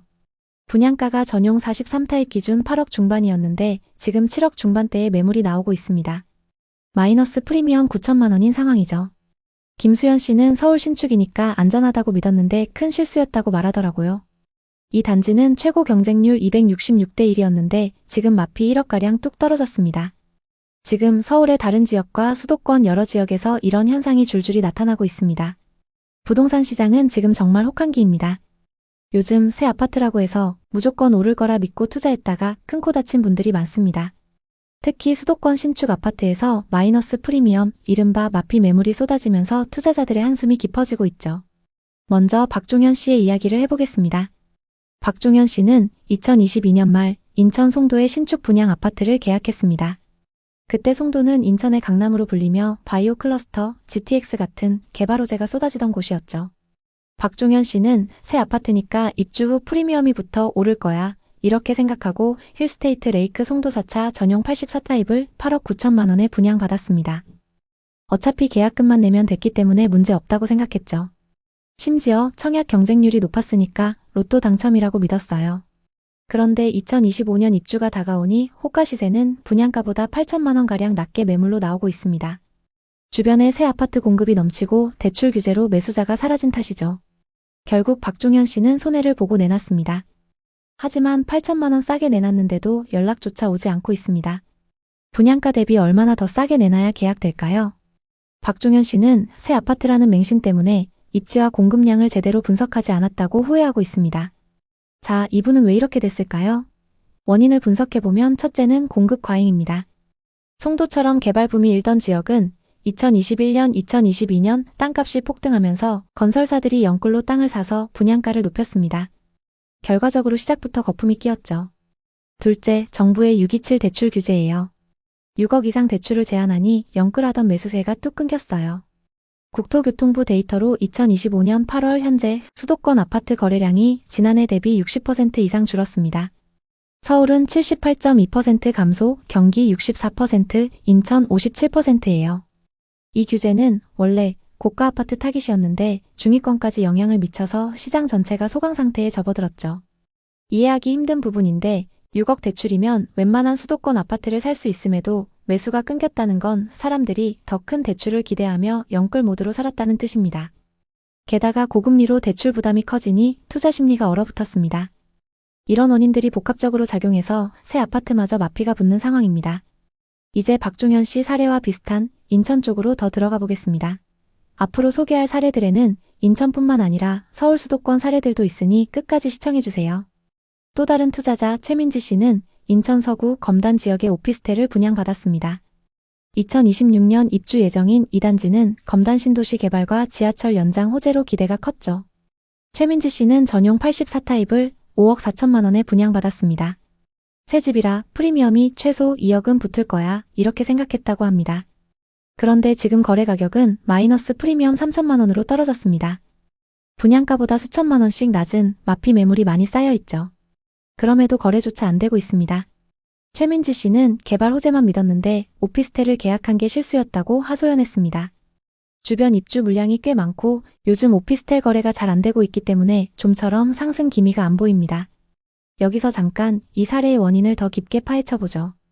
검단은 서울 통근 중심이라 입지가 좋은 편인데 공급이 폭발적으로 늘었습니다. 게다가 전매 제한 단지들이 많기 때문에 사실상 거래가 거의 불가능한 상황입니다. 게다가 검단 순살자이 같은 건물 붕괴 이슈로 투자 수요가 급격히 위축됐죠. 또 최근 전세 대출이 막히면서 전세입자를 구하기도 힘들어졌습니다. 앞으로 전망으로는 단기적으로 하락 압력이 센 상황입니다. 거래가 안 되면 던지기 시작해서 급매물이 늘 수 있죠. 또 정부 규제도 만만치 않습니다. 대출 규제에 세금 규제 카드까지 꺼내든다면 빠른 회복이 어려울 수 있습니다. 또 다른 사례를 살펴보겠습니다. 이영민 씨는 경기도 파주시 탄현면의 이편한 세상 헤이리 아파트를 선택했습니다. 2025년 5월 입주를 시작했고 파주의 여러 호재를 기대하며 분양받았죠. 전용 84타입의 분양가는 4억 3천만 원이었어요. 그런데 2025년 8월 현재 거래가가 3억 5천만 원대로 떨어졌습니다. 분양가 대비 8천만 원 이상 마피죠. 심지어 22층 고층 매물도 이 가격에 나오고 있는데요. 이영민 씨는 새 아파트라 안전할 줄 알았는데 외곽 입지를 과소평가한 실수라고 후회했어요. 이 단지는 1057세대의 최고 25층인데 평당 분양가 1천만 원을 조금 넘긴 금액대였지만 하락폭이 컸어요. 파주 사례를 통해 부동산 시장의 전반적인 분위기를 보자면 일자리가 부족한 외곽 지역의 조정세가 뚜렷해요. 그만큼 양극화가 심해지고 있다는 뜻이죠. 평택, 안성, 파주, 의정부, 양주, 광주 같은 곳들이 미분양이 많고 가격 하락이 심합니다. 예를 들어 평택은 미분양 소화가 빠르지만 공급 과잉으로 여전히 어렵죠. 삼성 호재가 있지만 물량이 너무 많습니다. 국토교통부 데이터를 보면 최근 평택의 거래량이 상반기 대비 60% 이상 줄었습니다. 이건 정부의 부동산 규제 시행 후 매수세가 급감한 영향인데요. 특히 외곽 지역은 물량이 쏟아진 점과 고분양가도 원인이 되고 있습니다.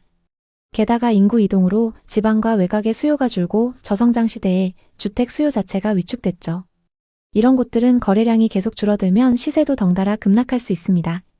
서울의 상황도 살펴보겠습니다. 김수현 씨는 서울 동대문구 신설동역 인근에 자이르네를 분양받았습니다.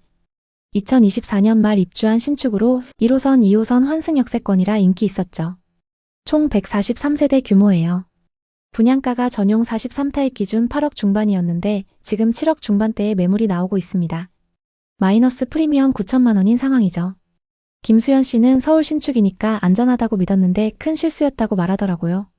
이 단지는 최고 경쟁률 266대 1이었는데 지금 마피 1억가량 뚝 떨어졌습니다.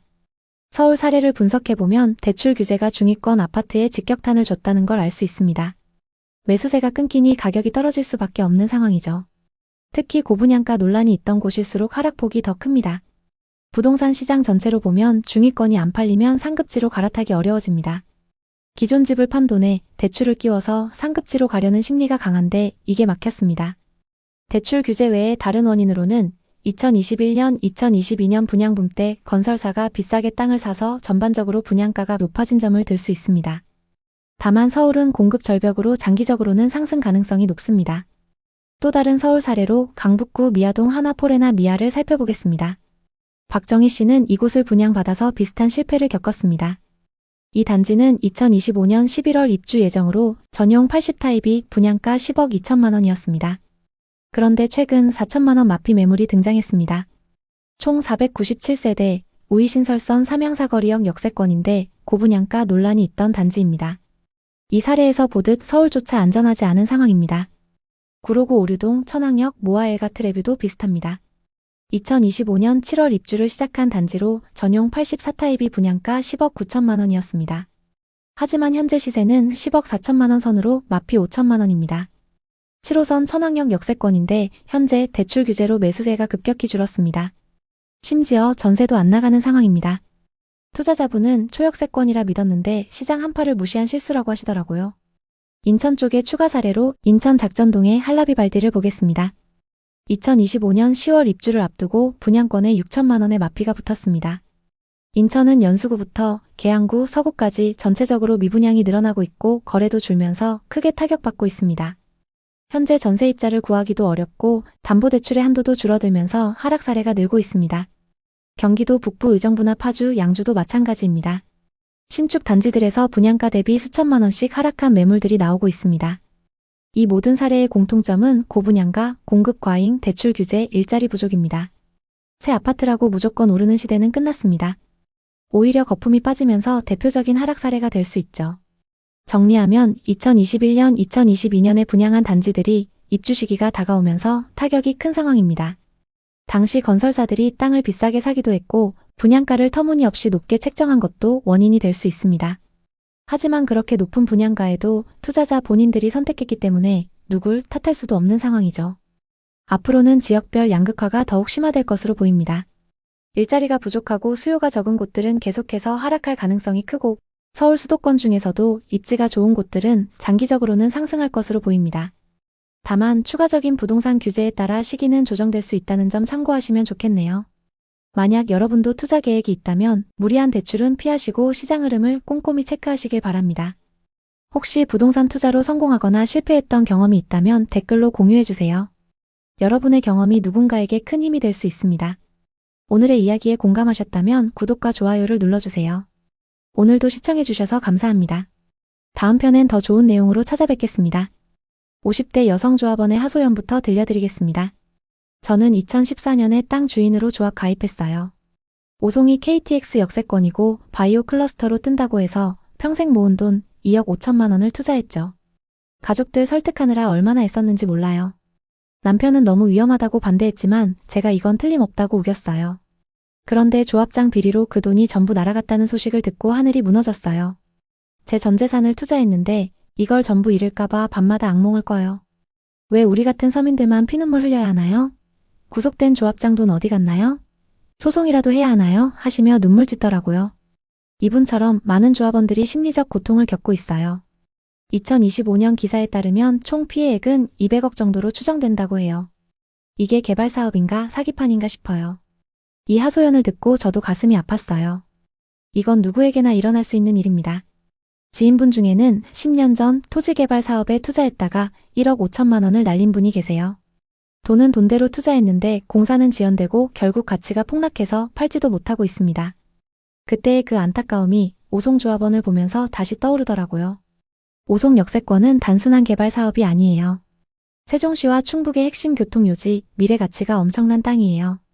그런데 왜 이렇게 엉망이 됐는지 하나씩 파헤쳐 볼게요.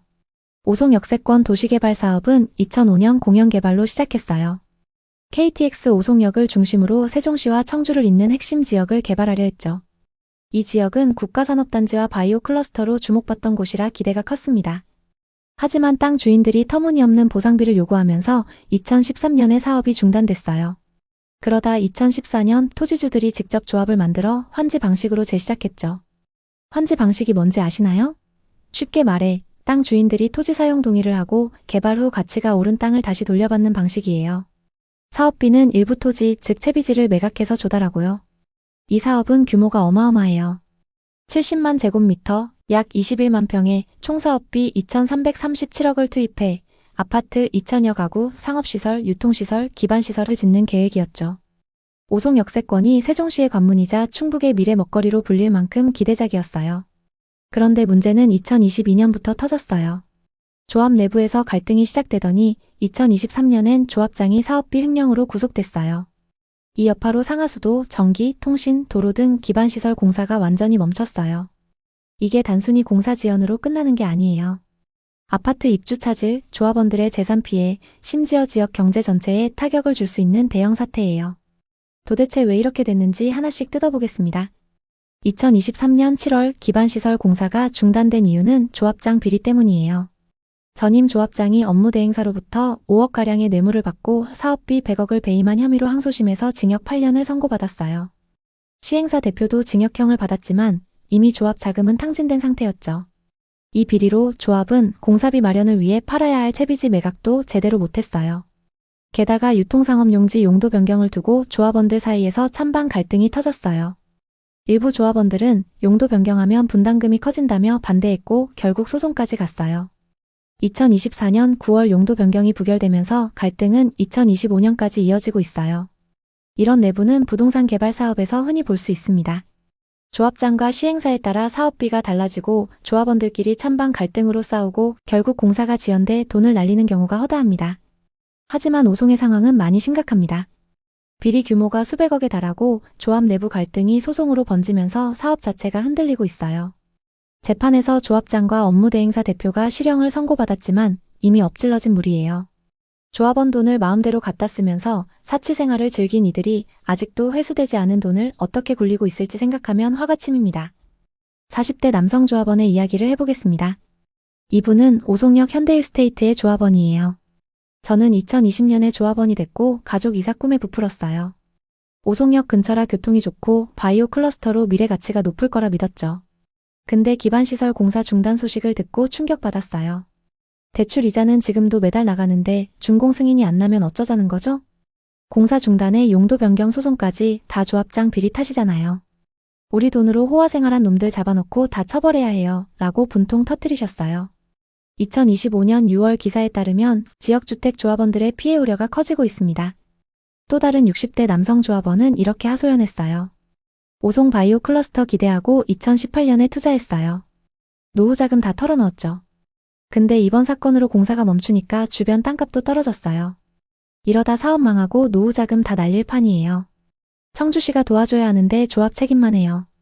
왜 서민들만 고통받나요? 하시며 한숨 쉬셨어요. 이분들 외에도 조합원들이 다 같이 고통받고 있습니다. 저도 취재하면서 이분들 하소연을 듣는데 마음이 아프더라고요. 이제 아파트 상황을 보겠습니다. 현대엔지니어링이 시공하는 오송역 현대일스테이트는 최고 25층 총 24개 동 2094세대 규모예요. 2026년 12월 완공 예정이었죠. 하지만 이대로라면 준공 승인을 못 받을 수 있습니다. 그렇게 되면 입주자들은 잔금 대출이 불가하고 소유권 이전 등기를 못하게 될 위험에 처하게 되죠. 최악의 경우 은행의 중도금 집단대출액 및 PF대출금 변제 등으로 3천억 원 이상의 손실이 발생할 가능성도 있다고 합니다. 언론 보도에 따르면 이 사태로 현대엔지니어링이 존폐 기로에 섰다고 해요. 대형 건설사도 이렇게 흔들릴 정도면 이 사업의 심각성이 어느 정도인지 짐작하실 거예요. 조합 자금 현황을 보니 더 암울해요. 현재 조합 현금은 100억 원 정도, 남은 채비지 가치는 2020년 기준 510억 원이에요. 하지만 남은 공사비로 1000억 원이 넘게 필요해요. 조합은 채비지 매각으로 해결하려 하지만 지방 부동산 시장이 침체된 상황이라 가격이 안 나오고 있습니다. 감정평가사에 따르면 채비지 가치는 8,900억 원 정도지만 사업이 불안정하니 실제 매각이 어려운 상황입니다. 중견 건설사들도 담보 약속 없으면 참여 안 한다고 버티고 있어요. 조합원들의 피해는 점점 커지고 있죠. 이런 상황에서 채비지 매각이 왜 어려운지 더 깊이 알아볼게요. 지방 부동산 시장은 2023년부터 침체가 심화됐어요. 특히 오송 같은 비수도권 지역은 상업용지 공실률이 높아져 투자자들이 꺼리고 있어요. 게다가 조합 내부 갈등으로 사업 신뢰도가 떨어지니 큰 건설사들은 아예 입찰에 참여하지 않고 있습니다. 중견 건설사들은 공사비 보장 없으면 못한다고 하니 조합은 갈팡질팡이에요. 용도 변경을 반대하는 조합원의 이야기도 들어보겠습니다. 유통상업용지를 용도 변경하면 추가 부지 편입으로 사업비가 늘고 공사도 늦어져요. 조합원들이 분담금을 더 내야 해요. 그렇다고 우리 조합원들에게 돌아오는 것도 없고 자기들만 특혜받아 이익 챙기잖아요. 지역 활성화? 그건 핑계예요. 우리 조합원들만 피해봐요. 절대 동의 못해요. 왜 서민들만 고통받나요? 하시며 분노하셨어요. 처음부터 사업이 투명하지 않았던 문제도 있습니다. 일부 욕심 많은 사람들 때문이죠. 시공사나 시행사가 갈등을 조장하는 경우도 많습니다. 오송은 국가산업단지 바이오 클러스터 근처라 미래 가치가 엄청난데 이 사업이 망하면 주변 개발도 타격받습니다. 오송역은 중부권 교통중심지예요. 서울까지 KTX로 50분, 대전 20분 거리라 접근성 최고죠. 이런 금싸라기 땅이 왜 이렇게 엉망이 됐는지 안타깝기만 해요. 지금 가장 큰 문제는 사업비 부족이에요. 공사를 재개하려면 1,000억 넘게 필요합니다. 조합은 채비지 매각으로 해결하겠다고 하고 있죠. 2025년 하반기 기준 신임 조합장이 기반시설 공사 재개를 목표로 청주시와 공조의 사업 전반을 논의 중이에요. 하지만 지방 부동산 침체로 채비지 가격이 낮아져야 매각이 가능할 것으로 보입니다. 현재는 투자 메리트가 없어요. 대형 건설사들은 아예 관심 없고 중견 건설사들은 담보 없으면 참여 안 한다고 버티죠. 청주시는 어떤 입장일까요? 시는 우린 사업 주체가 아니다라며 소극적이에요. 환지계획 변경은 조합이 해야 하고 시는 승인만 한다고 해요. 하지만 사업이 좌초되면 지역 경제 전체가 타격받는 만큼 적극적인 도움이 필요합니다. 오송 역세권은 단순한 개발 사업이 아니에요. 국가산업단지 바이오 클러스터와 연계된 충북의 미래 먹거리예요. 이 사업이 망하면 주변 개발도 연쇄적으로 흔들릴 거예요. 전문가들은 시가 나서서 지구 단위 계획을 재정비해야 한다고 주장하고 있습니다. 채비지 감정평가를 다시 하고 투명한 사업 구조로 바꿔야 한다는 거죠. 하지만 조합과 시가 서로 책임을 떠넘기니 해결책이 보이지 않고 있죠. 해결책은 뭘까요? 우선 모든 문제를 수면 위로 끌어올려야 해요. 모두 자기 이익만 챙기려 하지 말고 시도 차원에서 재정비해야 해요. 조합 내부 투명성을 높이고 비리 연루자들을 철저히 수사해야죠. 청주시는 소극적 태도를 버리고 적극적으로 개입해야 합니다. 이 사업이 좌초되면 수백 명이 피해를 보고 지역 경제 전체가 망가질 거예요. 제가 아는 재개발 사업은 짧게는 15년, 길게는 30년 걸리더라고요. 오송도 그렇게 될까봐 걱정이에요. 오송역은 위치가 너무 좋아요. 중부권 교통중심지 제대로 개발만 되면 금값 될 겁니다. 여러분, 이런 도시개발 사업을 할 때 좋은 땅도 잘못 손대면 망가질 수 있어요. 꼭 기억하세요. 무조건 따져보고 계약하셔야 합니다. 서울 시내에서도 기상천외한 사기꾼들이 많습니다. 오송 역세권 사태는 단순한 실패가 아니라 서민들 삶을 무너뜨린 비극이에요. 조합원들 하소연을 들으면서 저도 다시금 깨달았습니다. 부동산 투자 정말 조심해야 해요. 이런 실패 사례들을 교훈 삼아 여러분은 현명한 선택하시길 바랍니다. 앞으로도 영상을 통해 부동산 투자 실패 안 하는 방법 계속 공유드리겠습니다. 오늘 이야기 어떠셨나요? 혹시 이와 비슷한 부동산 고민이나 경험이 있으신가요? 여러분의 이야기가 있다면 자유롭게 공유해주세요. 당신의 경험이 누군가에게 큰 힘이 될 수 있습니다. 오늘의 이야기에 공감하셨다면 구독과 좋아요를 눌러주세요. 오늘도 시청해주셔서 감사합니다. 다음 편엔 더 좋은 내용으로 찾아뵙겠습니다. 김민종 씨는 40대 중반의 자영업자로 아내와 두 아이를 둔 가장이었어요. 2021년쯤에 서울에 위치한 15억짜리 아파트를 샀습니다. 대출을 10억이나 받아서요. 왜 그랬냐면 그때 집값이 계속 오르는 추세였고 주변 지인들 중에서 부동산 투자로 큰돈을 번 사람들이 많았거든요. 하지만 어느 순간 집값이 12억까지 하락했고 민종 씨는 크게 좌절했습니다. 그때 왜 대출까지 받아서 무리했을까? 가족을 생각했어야 했는데 하고 매일 후회하지만 이미 모든 게 늦어버렸죠. 부동산이라는 건 단순히 돈을 불리는 투자 수단이 아니라 우리 모두의 삶과 직결된 중요한 문제입니다. 여러분이 매일 출퇴근하며 사는 집, 아이들을 키우는 공간, 노후를 준비하는 기반이 바로 이 부동산이잖아요. 그런데 요즘 서울 집값, 특히 강남권 아파트값이 계속해서 치솟고 있는 상황을 보면서 많은 분들이 이게 정말 지속 가능한 상승인가 아니면 위험한 버블인가 라는 질문을 던지고 계신 것 같아요. 만약 이게 버블이라면 그 버블이 터지는 순간 평범한 서민들과 중산층이 가장 큰 피해를 입게 됩니다. 오늘 영상에서는 공식적인 통계 데이터를 바탕으로 집값 상황을 냉정하게 분석해 보겠습니다. 먼저 한국 서울 강남의 집값 현황부터 자세히 살펴보죠. 2025년 현재 서울 강남구 아파트의 평당 평균 가격이 이미 1억 원을 훌쩍 넘어섰다는 건 여러분도 뉴스를 통해 들어보셨을 거예요. 예를 들어 압구정 현대아파트나 반포 레미안 같은 고급 단지들은 평당 2억을 돌파한 사례가 속출하고 있습니다. 이를 30평 기준으로 환산해보면 30억 정도가 되는 셈이죠. 아니, 더 비싼 곳들은 50억을 넘기는 경우도 있습니다. 이게 단순한 가격 상승이라고 보기에는 너무 가파르지 않나요? 제가 생각하기에 이건 버블의 신호일 가능성이 큽니다. 왜냐하면 강남 지역은 더 이상 편안하게 살기 좋은 동네라는 본래의 목적에서 벗어나 소위 투기판으로 변질되고 있거든요. 2020년 이전에 강남 아파트를 산 분들은 주로 교육 환경이 좋고 문화시설이 많으며 교통이 편리하다는 점 때문에 선택하셨을 텐데요. 하지만 요즘 들어서는 대출을 최대한 끌어모아서 오르는 집값에 베팅하는 분들이 점점 늘어나고 있어요. 매일 뉴스에서 신고가 거래 소식이 쏟아지니 지금 사지 않으면 더 오를 텐데 라는 심리가 팽배해지는 거죠. 하지만 제가 여러 번 강조드렸듯이 수십억 원에 달하는 이런 고가 아파트를 과연 누가 계속해서 사줄 수 있을까요? 실제 구매 주체가 한정되어 있는데 가격만 계속 오르는 건 분명 이상한 현상입니다. 버블의 증거를 데이터로 하나씩 풀어서 보여드릴 테니 여러분도 스스로 판단해보세요. 여기서 중요한 지표 하나를 소개할게요. 바로 PIR 지수. 이건 집값을 연봉으로 나눠서 몇 년 동안 한 푼도 안 쓰고 모아야 그 집을 살 수 있는지를 계산하는 지표죠. PIR이 높을수록 버블 가능성이 크다는 뜻입니다.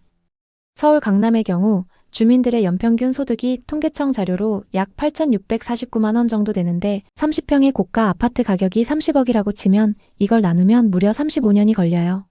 아니 35년이라니. 돈 한 푼 안 쓰고 평생 저축해야 겨우 집 한 채를 마련할 수 있다는 거예요.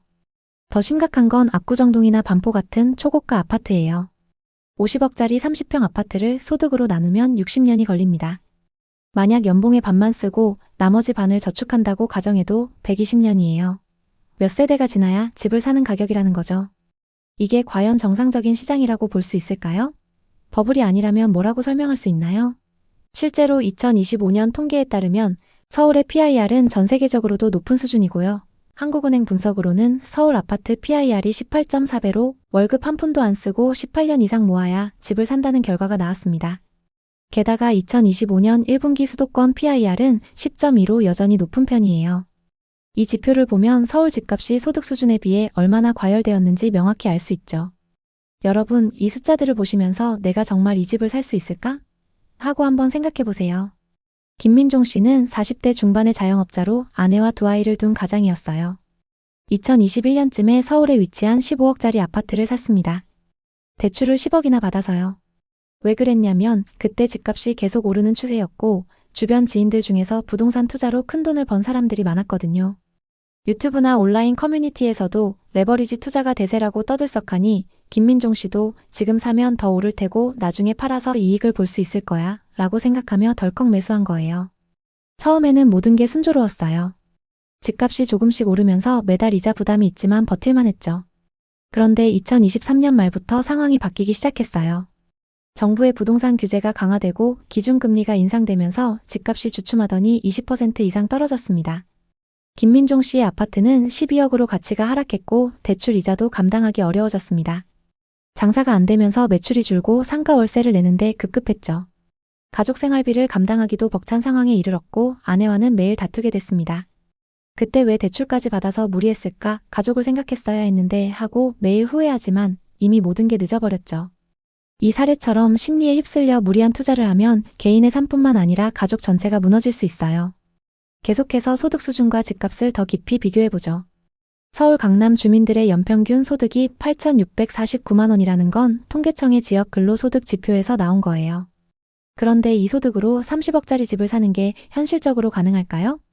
게다가 2025년 데이터로 보면 서울 아파트 거래량은 점점 줄어들고 있는데 가격은 여전히 고공행진을 하고 있어요.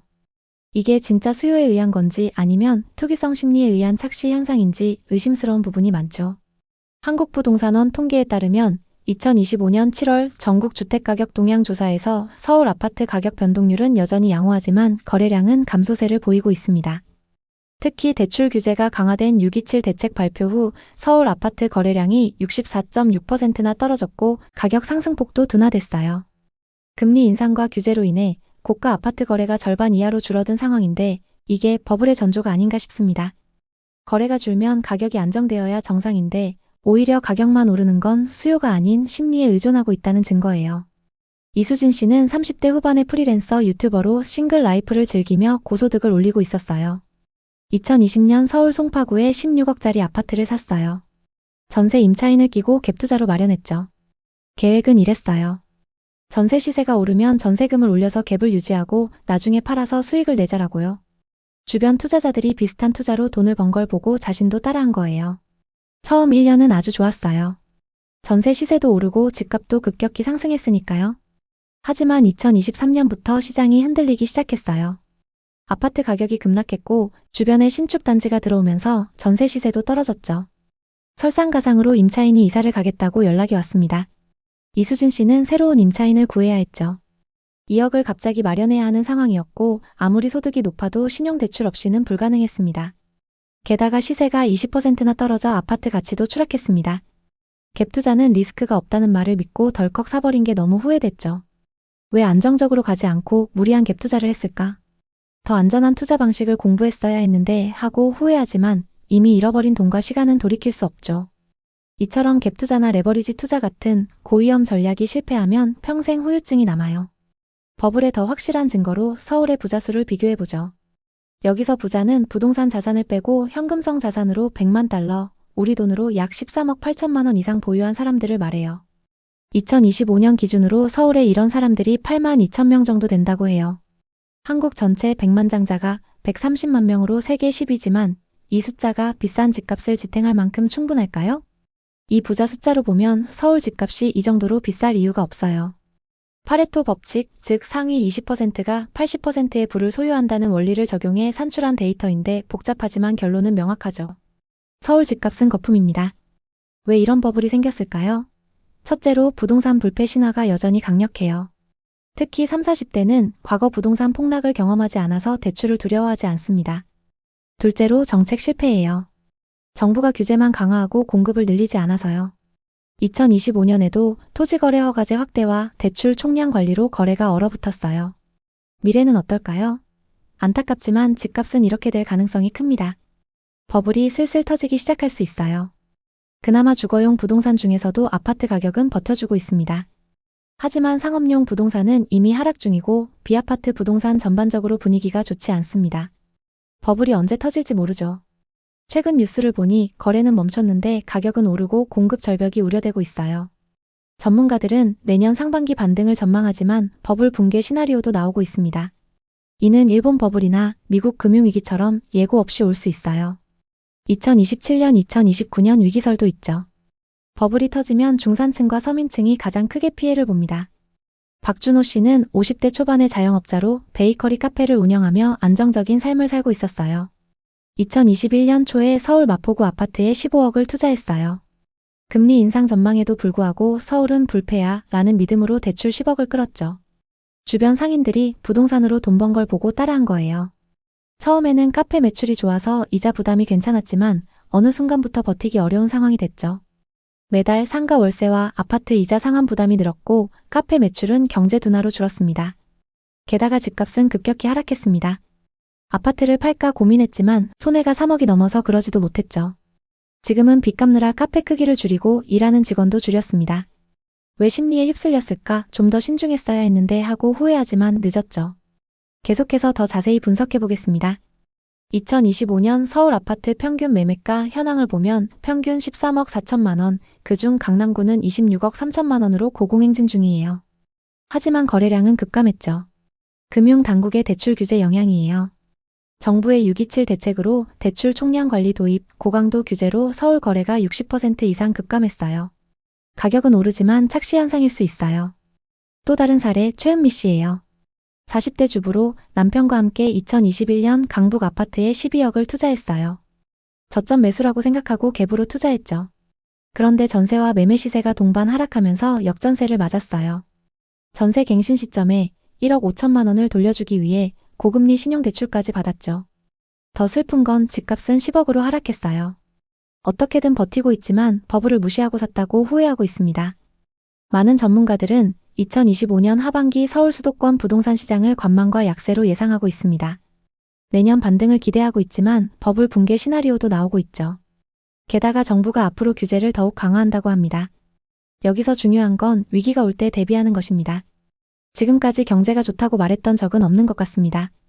하지만 지금도 누군가는 돈을 벌고 있죠. 언제 터질지 모르는 위기, 이 위기를 정확히 예측하진 못합니다. 하지만 미리 철저하게 준비를 한다면 앞서 살펴본 투자자들과 같은 실패는 면할 수 있습니다. 혹시 이와 비슷한 부동산 고민을 하고 계신가요? 여러분의 이야기가 있다면 자유롭게 공유해주세요. 당신의 경험이 누군가에게 큰 힘이 될 수 있습니다. 오늘의 이야기에 공감하셨다면 구독과 좋아요를 눌러주세요. 오늘도 시청해주셔서 감사합니다. 다음 편엔 더 좋은 내용으로 찾아뵙겠습니다.